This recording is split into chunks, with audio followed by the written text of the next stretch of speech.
Hey everyone, we finally got a nice warm sunny day and I'm not working today, so we're going to try to get some early spring garden stuff done. Really what we're going to do is trim back some of the panicle hydrangeas, and we are going to lay some compost in the bed that's kind of behind me underneath our neighbor's Norway maple. Really challenging conditions over there, and I feel like it really does help the plants. So come garden with us while we get some early spring chores done.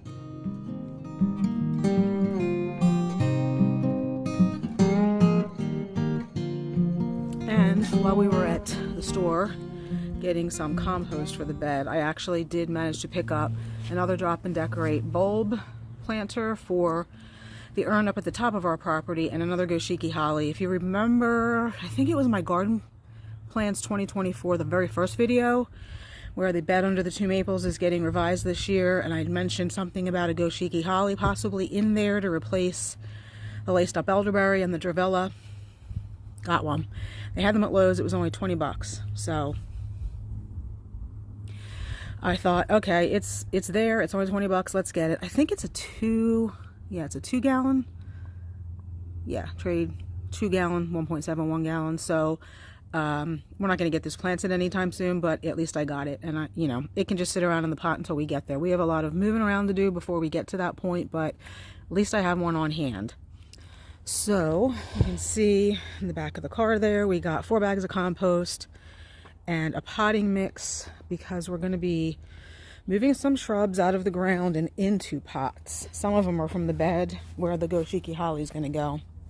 The Free Fire Chief Arborvitaes, I feel like the deer have gotten to them just in the last few weeks, and now they look even worse than they did. So we're going to put those in pots. And the aforementioned laced up elderberry. But this is where the compost is going to go. We need to rake up some of the mulch. Since we had so much rain this winter, we've had a lot of runoff. And I feel like on this side of the bed in particular, which is under the drip line of the Norway maple, these plants really do benefit for some compost. So hopefully 4 bags is enough. As you can see, we have some bluebells coming up. Over here, the Tough Stuff Aha hydrangea has really started to leaf out. Just in the last couple of days, it's been really warm here. So the 2 chokeberries we have on the back patio in pots have really started to leaf out too. We have some irises coming up. So it's really exciting. I think these planters need some water that we planted up last week, so I'm going to go get some water for those. Our hoses are not yet turned on, so I have a pitcher out back.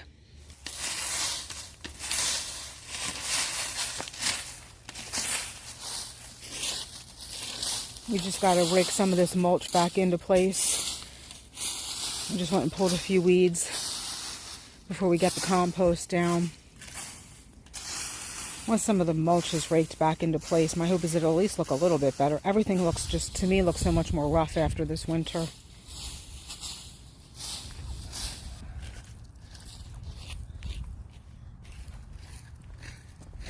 It actually does look a lot better just raking it out. And you see the ladies' mantle's already coming back.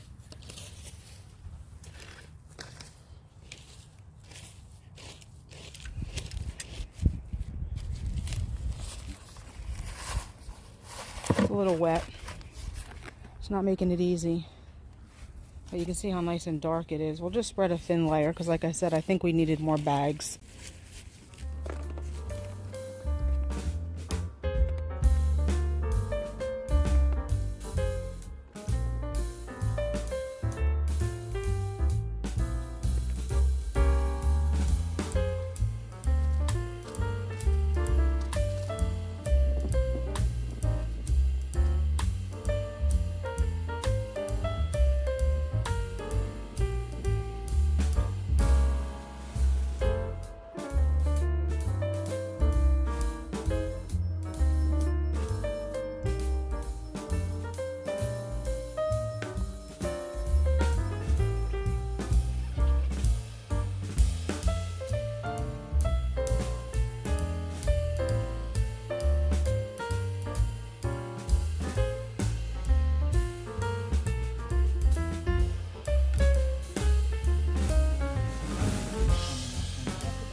We used as much of the compost as we wanted to over here on the side. We just did the outside edge because that's where the most challenging conditions are. So you can see how everything's much darker. It'll help to feed the plants that are in this bed. We are going to use the rest of it on the newly planted from last fall. The 2 Firelight Tidbit over here and the 3 Midnight Sun Weigelia.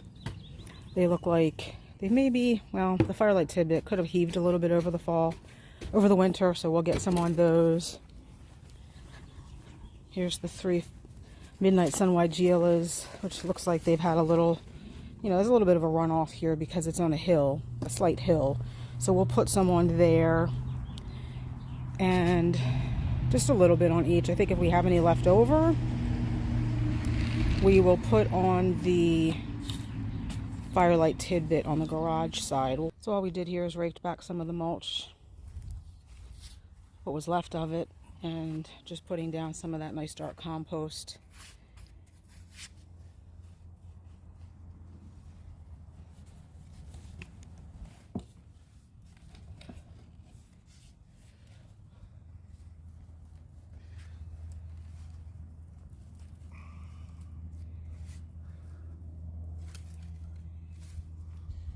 I had gone through here earlier and pulled out all of the weeds so that hopefully we don't get a lot of weeds seeding themselves in the next few weeks.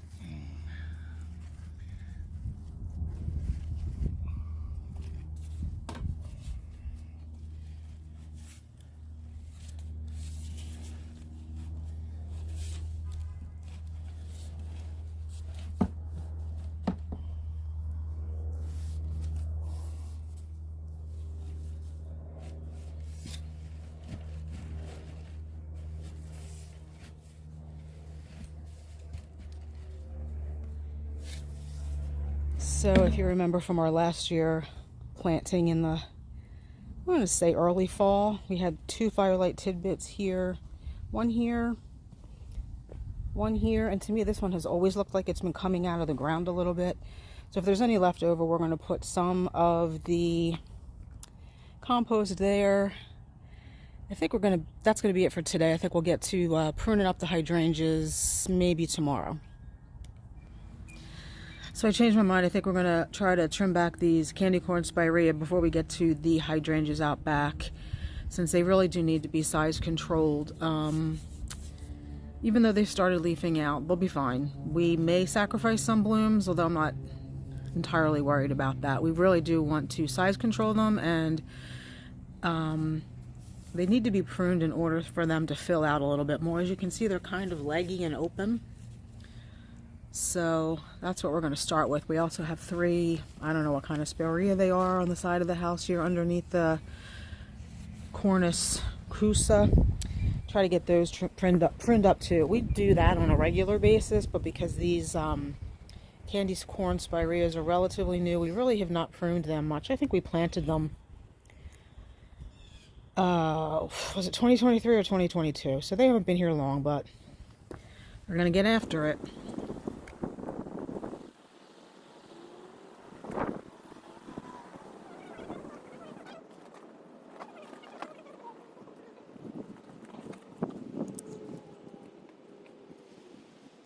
I'd say these are about 2.5, close to 3 feet tall.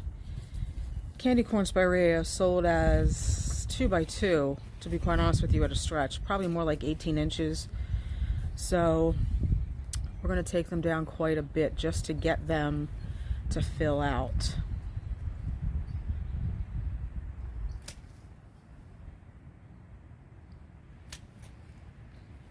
See how pretty the foliage is already at this time of the year? It's beautiful. And now that the invading cryptomeria have been removed from behind them, it really will open up this bed a lot. And even though, as I said, well, I haven't posted the video yet, but the video that we took the cryptomeria out, this bed doesn't really get a lot of sun. It's under the eaves of our house. It's north facing. In the summer, the very front tip of the bed here will get sun. not really the back of the bed. So just having those 3 huge shrubs out of here will actually open up this bed a little bit, and it will create a little bit more sun, because those shrubs, I didn't realize how big they actually were.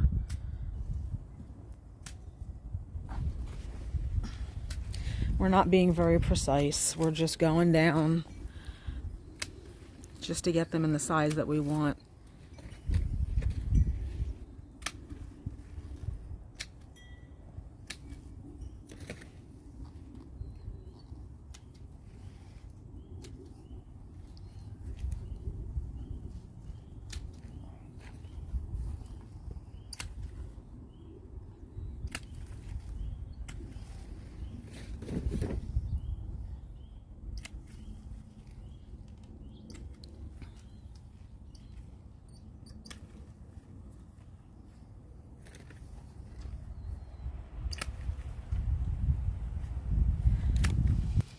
So you can kind of see how far we took it down compared to what it was. I think it's still a little bit bigger than they should be, but we'll see how this works to fill them out a little bit. That one has been pushed forward, I think, from the cryptomeria kind of growing on top of it. I mean, I do see lots of leaves, foliage down in the bottom here. It's just not a lot. Some of these branches are just very leggy. So hopefully pruning this up will force some of it to leaf out. I feel like all these spindly ends should be taken off too. Like this. Just like spindly nothing. So I think we'll try to clean those up too. So that's where we ended up here. Although I still feel like there's a lot of this spindly, feathery growth on the ends of these things, which spireas, that's what they do. I feel like we should have just last year taken them all the way down to the ground. Maybe we'll do that late fall this year. See what happens. We're going to take the dead flowers off this hydrangea too. This is a tough stuff, aha. Just going to go down to, I'm going to go down to that bud. Don't need to see the dead flowers.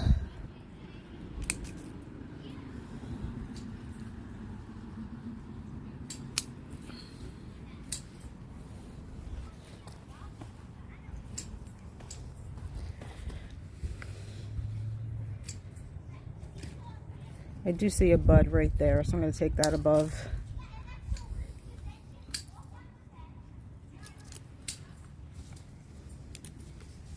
These are the other 3 spirea I was talking about. These were planted by a landscaper.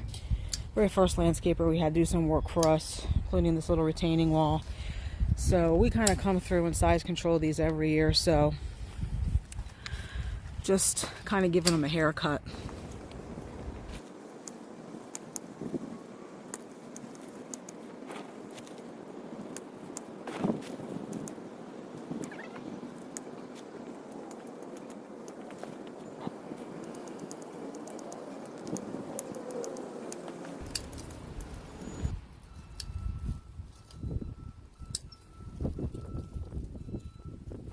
Amazing. These ones have been in the ground for 9 years and they're not nearly as thick, the trunks, as those candy corns that have only been in the ground maybe 2 years.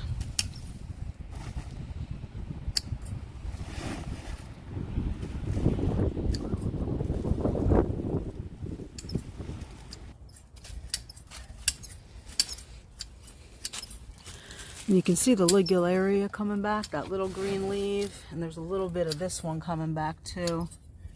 I thought we lost that one because although they like consistent moisture, they're supposed to also like well-drained soil, which I don't get. Consistent moisture and well-drained soil really don't go together, especially not in my yard. But looks like definitely some green coming back. So you can kind of see what we did here. We just took them down. So nice, neat little mounds compared to the ranginess of that one. So it'll open it up in here. The bulbs will get more sun. It is a little bit shadier over here, so these bulbs are not yet blooming. Alright, so we were finished with the spirea. I tried to clean up some leaves too, so I'm just going to go around real quick and show you how much smaller they are. Everything looks much better when it's cleaned up a little bit. Really pleased with the way these containers turned out too, with the pretty hellebore and the pansies.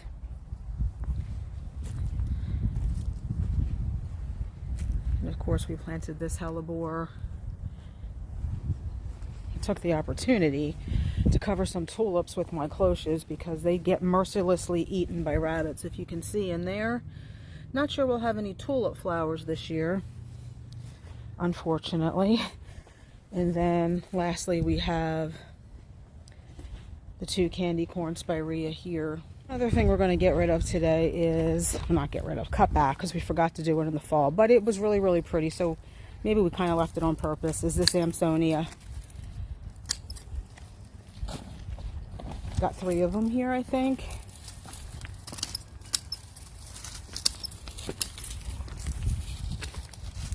Those you just take to the ground.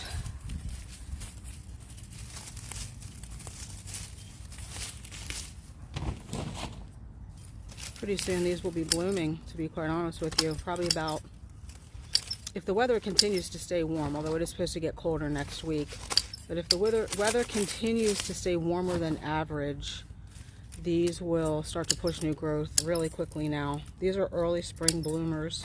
I think I might actually see some buds at the base of this plant. Let's see if we can get in there. Yeah. Oh, actually, here's a new one. This one popped up, I guess, on its own. You can see those little red buds in there. So those will definitely be getting ready to push. That's exciting. So that's what it should look like once you're done. Just leave a couple of inches of the dead sticks. I mean, you don't need to get all the way to the base. That's just way too difficult. All of the new foliage and growth in the spring will quickly hide all that. These do spread, as I showed you. This is a new one popping up here right underneath that leaf. So my husband and I were just talking. We can actually dig that up and move it to another area, like on the berm of the top rain garden. Which I'd wanted to buy some for up there last year when I worked at a different nursery. They had the new, what is the newest Amsonia? I can't remember. String Theory. And I thought they would be really pretty up on the berm, but no need to buy new when you have an existing plant sending out runners.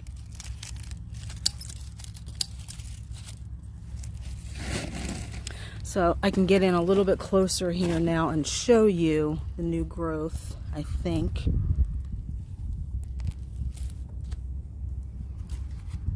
It's all red. Maroon, you should be able to see that. Here, point that out again.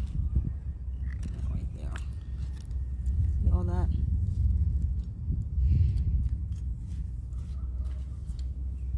So spring's definitely on the way. So I think actually we're going to wait until a different video to do the panicle hydrangeas. We'll maybe do those tomorrow. It's really nice out right now. I want to go for a hike. So I hope you enjoyed this video. Happy gardening, and we'll see you in the next one. Bye.